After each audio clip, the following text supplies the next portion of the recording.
Hi, my name is JoAnne Harris. I'm a composer. I live in Jersey City, New Jersey. And I was really honored when David Gould approached me to write a piece for the Vandoren Emerging Artist Competition.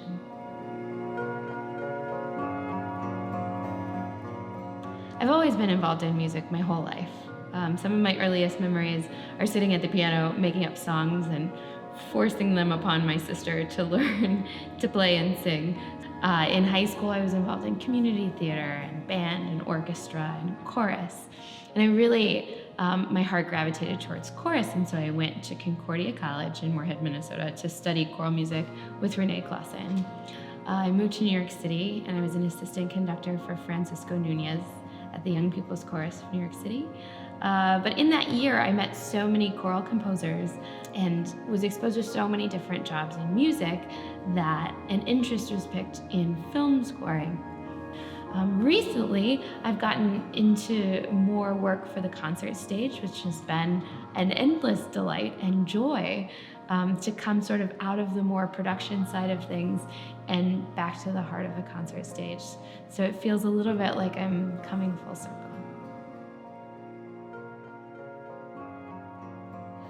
The piece that I wrote is called Contrapposto, and it was really special to me because I wrote half of it in Jersey City, where I live, and the other half I wrote in Paris. This piece is inspired by my inevitable trip to the Louvre, where I saw the very famous sculpture of Venus de Milo.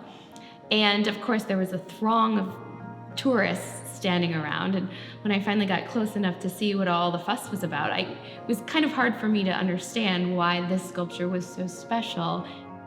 So when I did some reading about the sculpture, I learned that Venus de Milo is sort of an amalgamation of all these beautiful traits of the ideal Greek woman.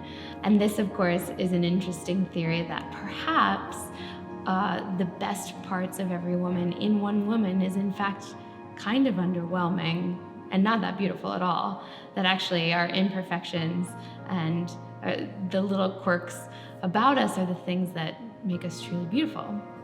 The sculpture also leans heavily on the idea of contrapposto. If you were a sculptor in this era of Greek sculpting, if you make an arm raise one way, you must balance it out somehow and have the other arm, lower than the arm that you have raised in order to create balance.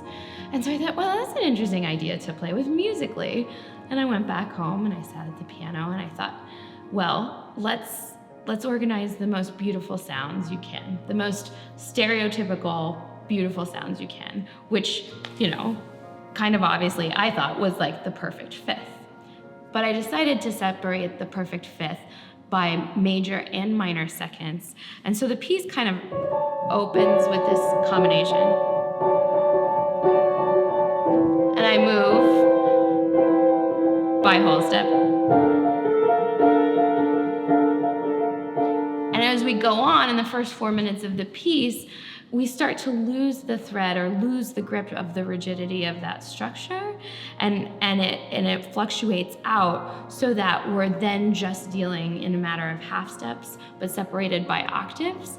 So you start to feel unbalanced, but then we come back to the structure and you feel it again. So I'm using these ideas of like what's supposed to sound perfect, and if we mess with it, is there still beauty?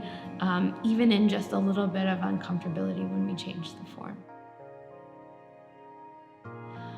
Up next for me, I'm scoring a web series called Human Telegraphs, which is a comedy web series where 3 young women in New York City start a business to deliver generally bad news themselves in person on behalf of someone else. I'm also, for the wind band world, I have commissions coming up for Spring Lake Park High School, SDSU, and Oregon State. I'll be working on for the next several months.